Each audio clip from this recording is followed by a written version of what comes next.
All right, so we're gonna go through a prompt. All right, we're gonna analyze a prompt. So the prompt, right? So there's a prompt. One morning, the wind suddenly got more and more threatening. You looked through your window at the strong wind. Suddenly, a gust tore a roof off a nearby house. In less than 10 minutes, the wind was gone. Write a story about this event and what happened after. Okay, so let's look at this. All right, let's get my pen out. All right, so let's look at story elements. Let's do that first. Story elements. All right, which are the bare minimum. That's like the foundation of the story. All right, which is like the outline of the story. Things your story must have.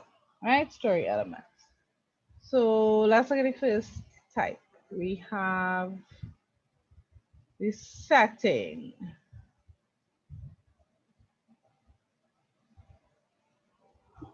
Okay, from the topic there, what can you tell me about the setting? So let's break up the setting into when, where,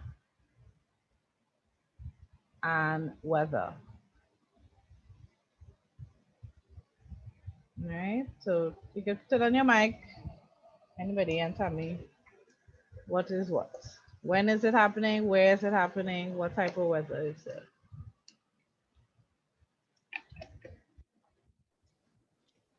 Um, Christian or Sadell? okay, so saying one morning. Right, so we know it's morning time.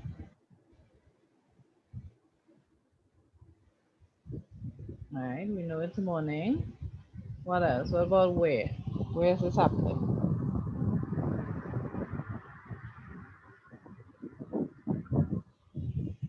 Uh, Where is I this looked through happening? my window so I could be in my bed. Huh? So I looked through my window and so I could be to my bed. I could be in my bedroom. Right, so you'll be at home, your bedroom. All right, so home, oops, bedroom. All right, and what kind of weather is it? Less storm, Huh? less storm. Not necessarily a storm, because it started off calm, and then all of a sudden there was a strong wind, right? So a gust. So the weather changed. So we could say it started off calm, then windy. You could say something like that,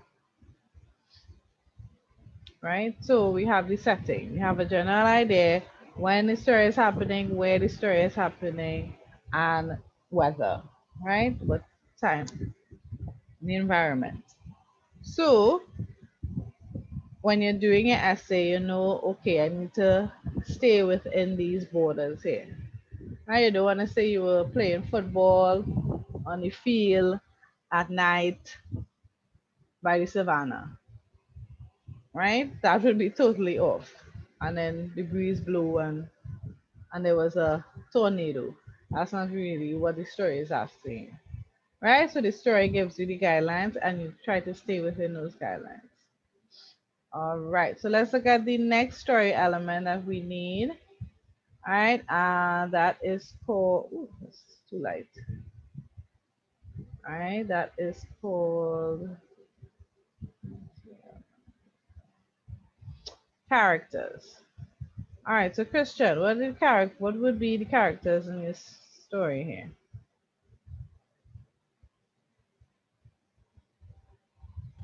Well, the character in my story are, well, you, of course, All right, so your yourself, neighbors, right? and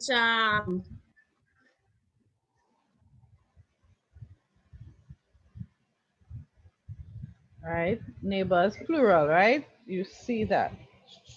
Where does it say it? Neighbors, right? Not Um, one neighbor. So we know it's neighbors. More than one person lives in the house. Mm-hmm. So right, these are uh, two main characters. Uh-huh. Well, maybe one other character.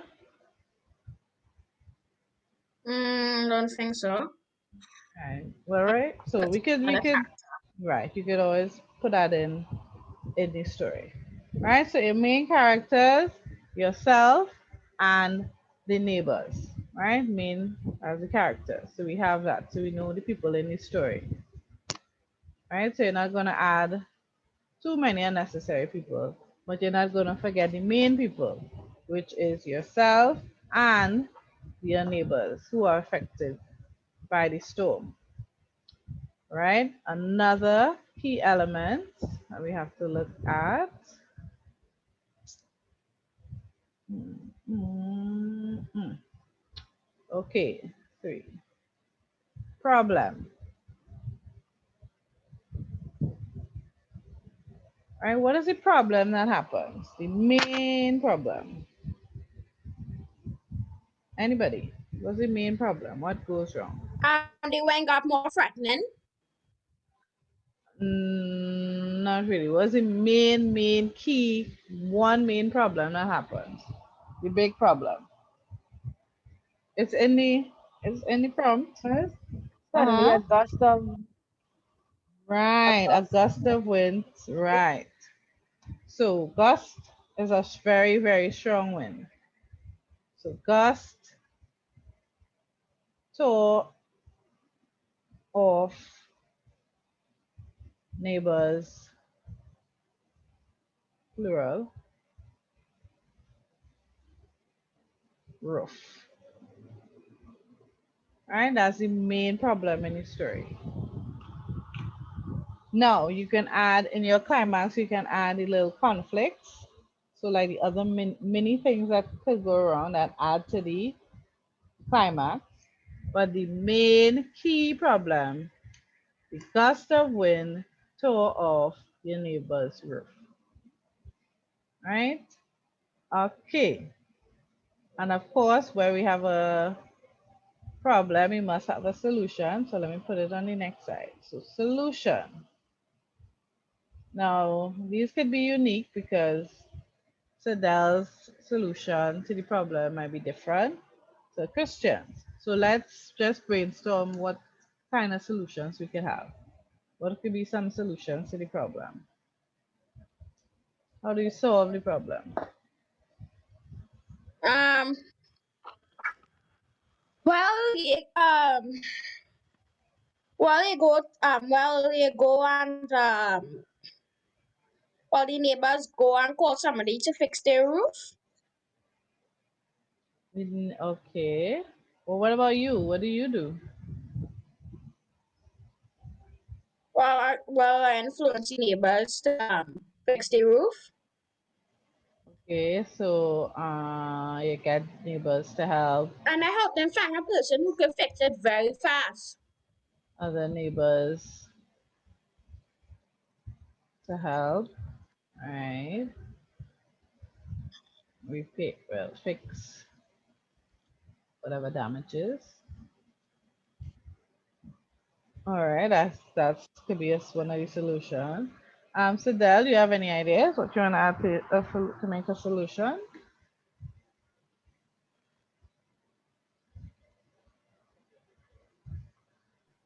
first.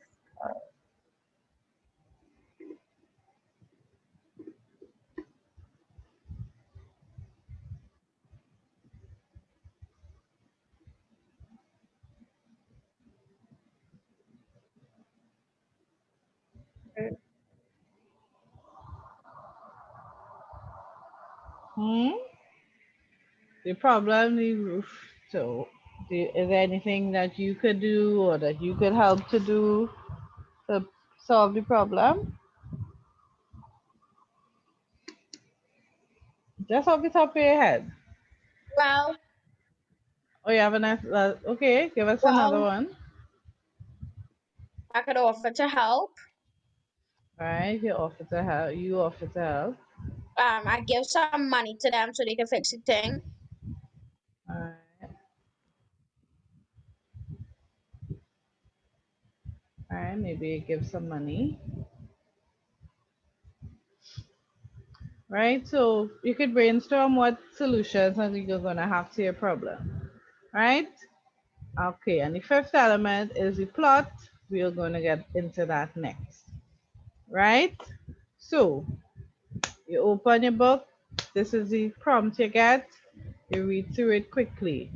You need to have the four main things there, along with the plot, which we're going to go into just now. Setting. You need to have the correct setting. It already tells you the setting. When, where, and the weather. Right? The characters. It indicates the characters you should have in the story. It lets you know the problem. And, well, you know you have to add a solution, so you could brainstorm your own solution.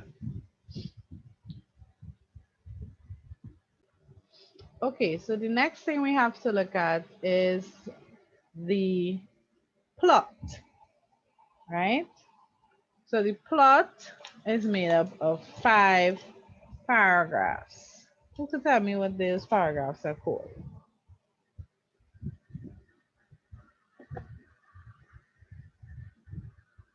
Anybody? What's the name of each paragraph in the plot? The introduction, Right, the intro, introduction. What's the next one? Paragraph number 2. What's that called? Rising action. Right, rise in Rising action. action. Right, Um, paragraph 3. Most important. excitement. No, What's the third paragraph called? mm, Climax. climax. Right, climax. What's the fourth paragraph called? calling action, Call in action. And the final paragraph is called what? resolution, Right, resolution Resolution. or the conclusion.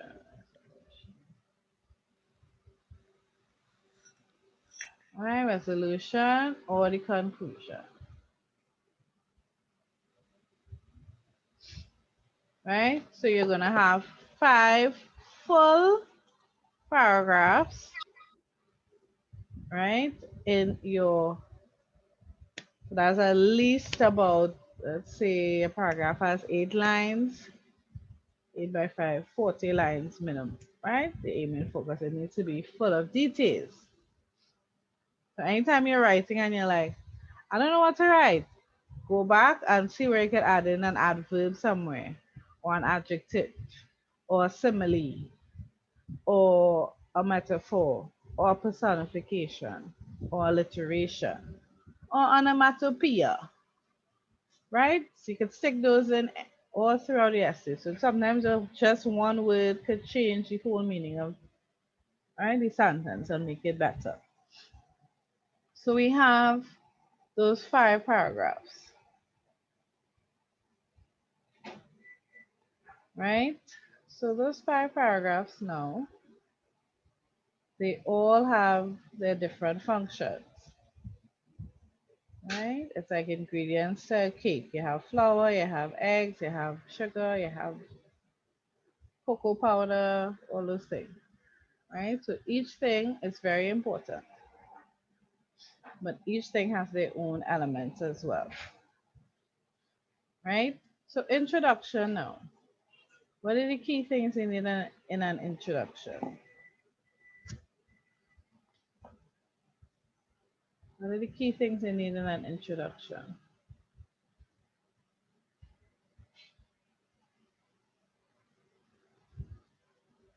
Anybody? Just turn on your mic. What are the three key things you need in an introduction? You can narrow it down to 3.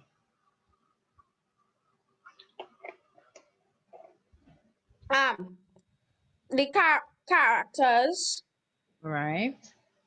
So paragraph 1, you Um, definitely need characters. What else you need in paragraph 1? You're setting on your hook. Your setting and your hook. Excellent. Right? Your setting and your hook. Right? Sometimes dialogue. Right? You can put one line of dialogue, not a whole essay. Right? You can stick in some dialogue as well. Right? So your character, you're introducing your characters, you're introducing the setting, you're introducing the hook, and you may put in a line of dialogue. Right? So you're starting off strong. You're starting off strong. So let's look at in ideas for development. So it's actually giving us some clues and helping us add some the type of details that they want. It says, let me describe the wind on that morning, right? So you're gonna look for some vocabulary words or think of you're gonna think of some vocabulary words that will describe the wind. So, so you could probably use some personification, give the wind some human characteristics. You could even do that, right? Metaphor, simile. You can add some sensory details to the wind, right? And how it grew worse, right? So it would start off calm, right? You're by your window, right? You look through your window. It starts off nice and calm. You enjoy in the morning, and then all of a sudden, this wind come out of nowhere, right? How the weather looked. Right? This is after it got worse. So the wind is happening. So what is happening? So some sort of chaos is happening, right? Woo, chaos is happening. So describe that chaos. What it affected. So we know it affects the roof, and maybe there's some trees nearby. Or somewhere I saw a video and somebody neighbor's trampoline blew into the other neighbor's yard. Right? So adding maybe something blew over, maybe something of yours went over to the neighbor's yard, vice versa. Right? So those are the things you will have in your introduction. You're starting off strong. Right? Next paragraph now is called your rise in action paragraph. What usually happens in the rise in action paragraph? well, you see how the story coming up, like the action is rising. That's what's called, the rising Mm. action. But what kind of action is rising? Well, I mean, like the conflict, like what is the bad thing? What's the problem you need to solve? Right. So the rise in action, the second paragraph, is you go in more detail about the problem, right? More deep. So you go in depth about the problem.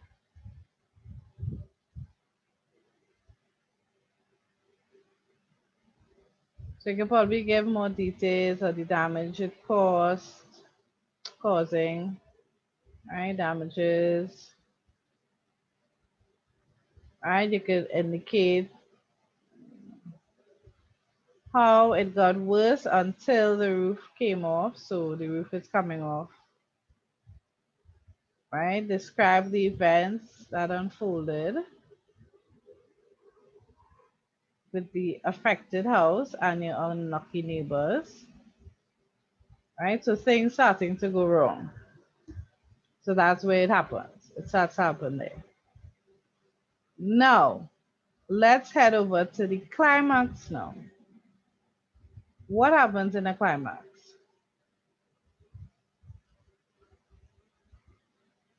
Well, climax is all about the action, all the What kind of conflict, act?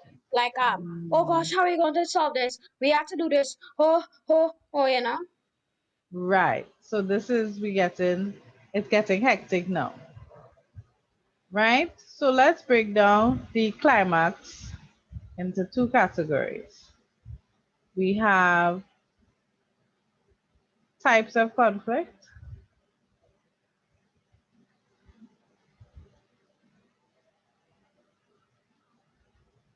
right? And we have ways to add conflict. Right? Conflict is just a synonym for problem, right? Problem. So types of conflict. We have the character, the main character, which would be yourself in this case, versus three things here. You could be versus yourself. You could be versus nature, Somebody, something. right? Or another character,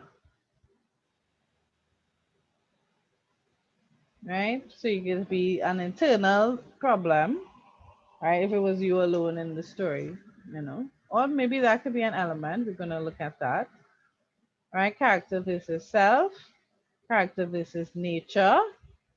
In this case, the gust of wind and something happens, the repercussions, or character versus character. So like hero versus villain, right? So you, based on the prompt, you'll figure out what is your character facing, right? And then we look at something called adding conflict to the story. So you have your type. Now let's look to add conflict. So there are different ways you can add conflict.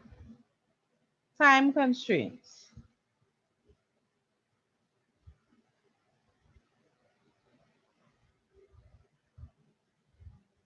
Let's spell that wrong. Time constraints. Right. Time constraints means you have until a certain amount of time, or you finish in the nick of time. Or let's say, I'm just off the top of my head, let's say another wind is picking up.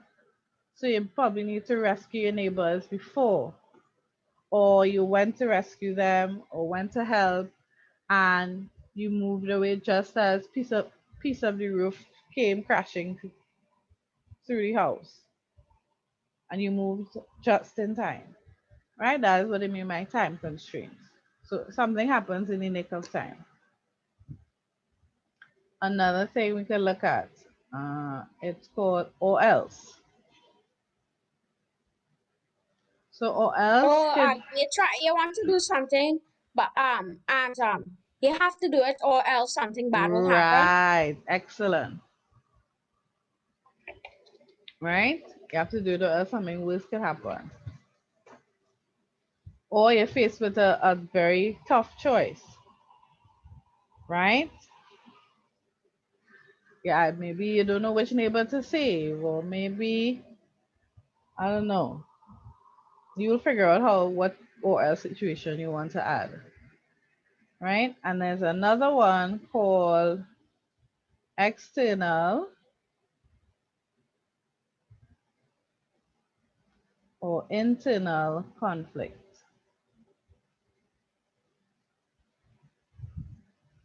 Right? So what that means, maybe you're chilling by your window and maybe it's your neighbor that you don't get along with. Maybe it's a neighbor you don't like and you're like, ooh, should I go and help them? That could be an internal conflict, right? Or maybe it's some neighbors you've never spoken to before. They're probably not nice neighbors, or you just don't know them very well. Right? That could be an internal conflict. So you're battling with your conscience if you want to do it. Or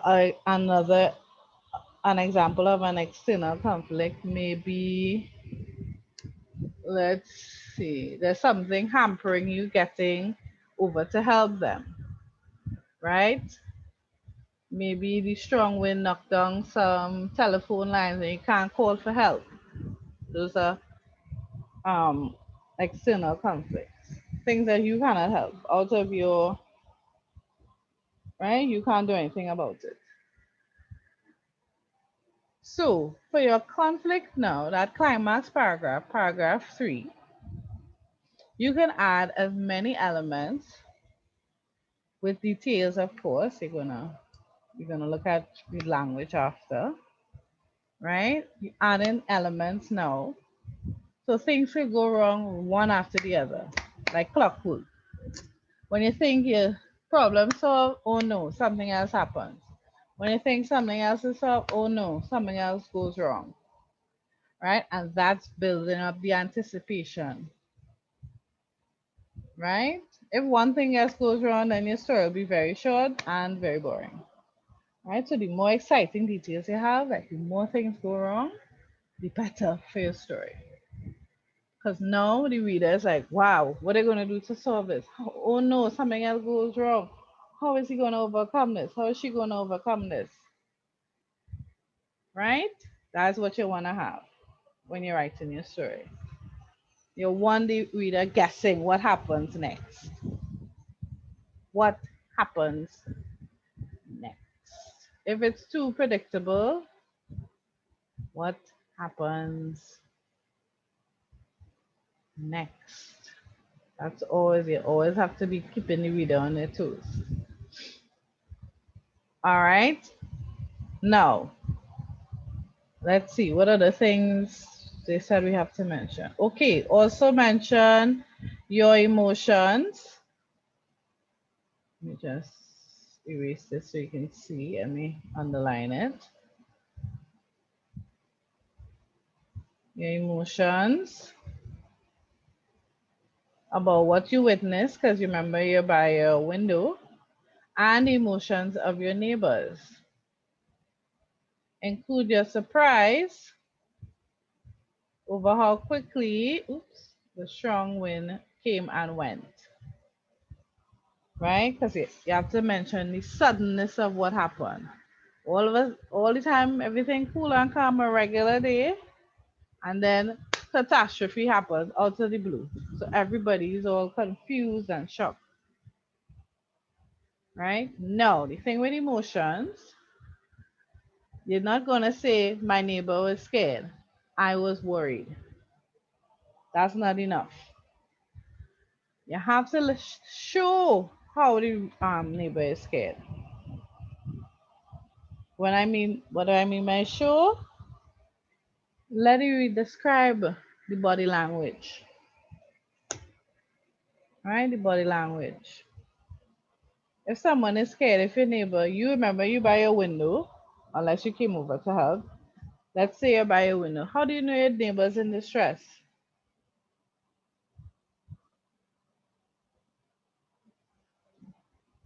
How do you, if you're looking at somebody, how do you know they're in distress? What are some signs that their body does? Shaking, Right? scared, jumping.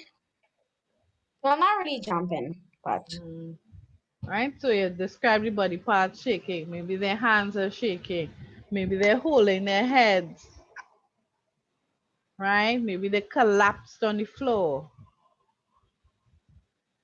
right? If you're saying they're crying, describe, the tears running like water, the eyes blood red from crying, right? That's what you have to do. uh, Describe what's happening so we can picture it in our eye. Remember, we are not in your brain, so we can't see what. So if you so just say, that my is neighbors are sad, we don't know what your neighbors look like. Remember, you're drawing a painting a picture for us. So the more details you have, let us feel like we are in the story, right? If the wind blows, give us a sound effect for some wind, or the sound effect the roof made when it came off. You could do some of that as well. Okay, next paragraph. Falling action. This falling action resolution, this is where the story winds down. So for each problem that you had in the climax, your falling action is where you're going to put your solution. Right? You're starting to solve your problems here. So it's from between the falling and the resolution, you're starting to solve your problems, right? Because you need to write a story about this event and what happens after. Alright, so you could probably introduce this is where the neighbors come in, or the fire service comes in, or some rescue something comes in, or you are able to help, and you call your neighbors to help something. So, right, I'm just giving ideas. It doesn't necessarily have to be what you want to do. Right? And of course, your conclusion would include, let me see, what's my thing? All right, like a moral. So, what was the moral of the story? What was the lesson learned?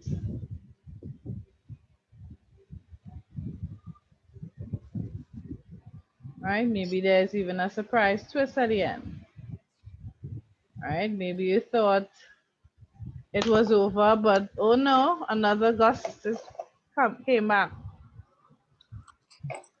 Right? So you can leave your reader in suspense. Right? So you're not just gonna one line and it finishes.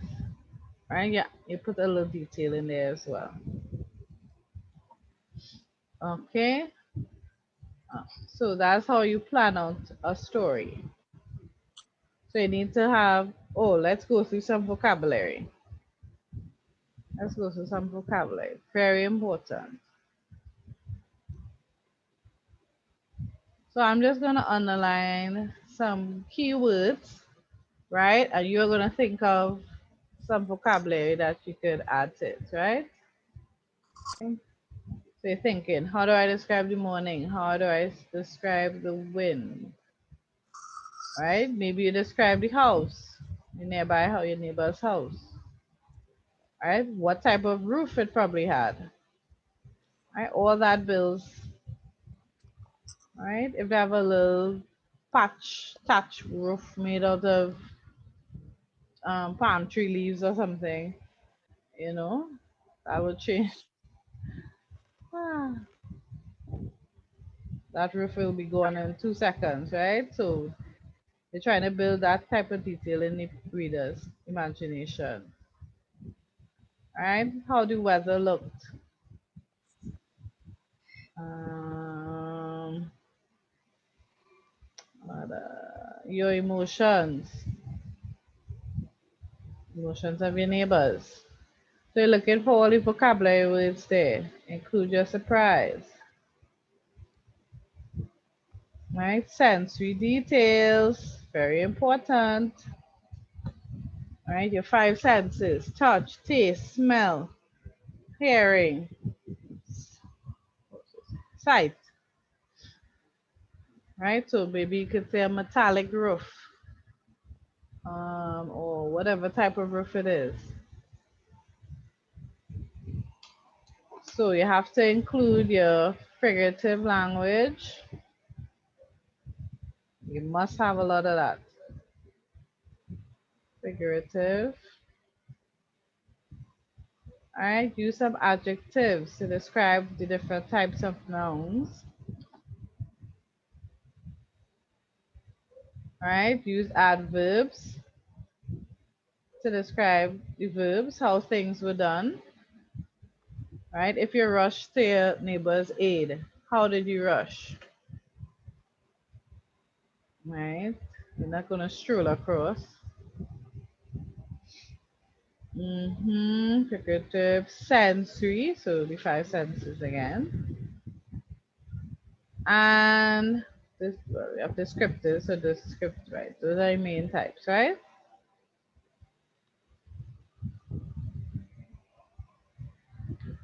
So that's what you need to do to plan an essay. So off the top of your head, give me some vocabulary. Um, That's well, off the top of your head. Let's just I don't really have brainstorming. anything off the top of my head. Mm. And that is where the issue is. Right? That is what the issue is. Okay, great point. So that's the importance of reading, Googling phrases. The more you read, you might see some new words. Whenever we do any exercises, you might see some new vocabulary words you could use. Right? Always have like a little list. You have a little copybook on your side, and wherever you find something new, you write it down with the meaning. If you see a phrase that you like, you write it down. So anytime you're given a prompt, bam, you have phrases done memorized already. Right? You're supposed to just brainstorm. Okay, I'm gonna add these type of words, this figurative language, similes like so and so and so. I know how to describe my setting. These are some vocabulary words I can use. Transition words, right? You need to have those like a vocabulary bank in your head.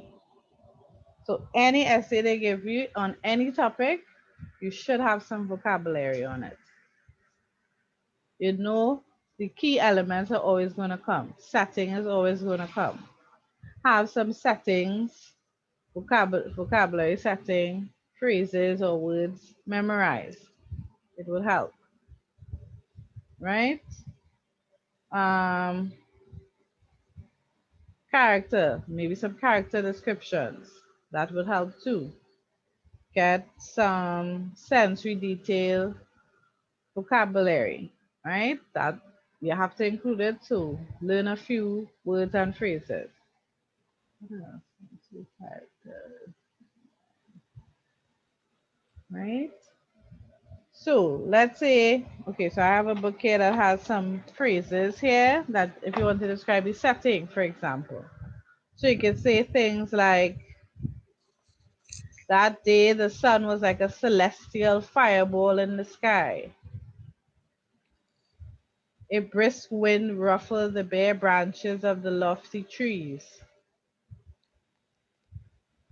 The sunlight sparkled through a thick canopy of ancient boughs and newborn leaves. The sun shone brilliantly, bathing the earth in a radiant yellow glow. All right, what's the name of this book again? A Process of Learning Composition Writing, Vidya Maharaj. Right, you don't have to get the book, but what I'm saying is, you go on Google, you'll have Google. Light clouds sailed merrily while a gentle breeze blew. All right, so you're not going to say it was a hot sunny morning. No, it was a windy day. No, that's not what you're going to write. All right, flower buds bloomed in affection of the new day. All right.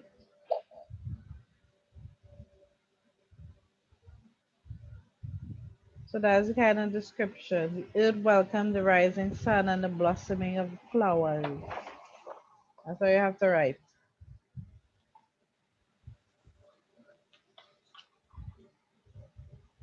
Right? So you look for some, if you're not sure, there's a book, well, you have the document, Banish Boring Words. Right? You're looking for some different, or just type in synonyms. Hey, I want to describe something, but I don't want to use the same synonyms over and over. Right? Tranquil, picturesque. Maybe it was a humid day, maybe shimmering, blazing sun, right? If you're doing it 5 senses, some sight words you could include. If you're seeing beautiful, clear, gorgeous sound, bang, bark, giggle, chirp, whistle, touch, soft, cool, moist, sandy, smell, fresh, musty, flowery, taste, crisp, bitter, sour, spicy, stale, sweet, right? And of course, you have your figurative language, similes, comparing two things using like a as, metaphors. You're saying that something is something else. The clouds are balls of cotton. That's a metaphor. Sorry, a metaphor. Personification. The sun smiled and chased away the angry clouds. Right? Those are just examples. Okay, so that's it. So now you have a plan and you can write your essay. So every time before you start an essay, you read carefully. Mark up the prompts if you have to. Right? Identify the key elements, your setting, characters, problem, solution. Then you think of vocabulary. What's going to be your hook? Um, what type of conflict you're going to have? How you're going to add to the conflict? What kind of solution? Right? How do you solve the problems? And what maybe is the moral of your story? What was the lesson learned? And you can do the two of them, the moral and the lesson. And if you want, you can put in a surprise twist. And that's it. Once you have all those things, 20 out of 20. Can't go wrong.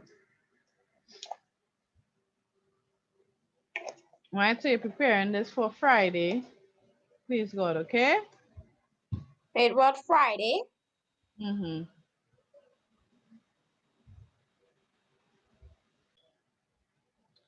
All right, thank you for joining Faith Works Tutoring. I'm Miss Darcel, and I look forward to seeing your essays. You can submit your attempts at faithandworks365 at gmail.com. Right, and I can check it out. I hope these tips help you in the future. Bye.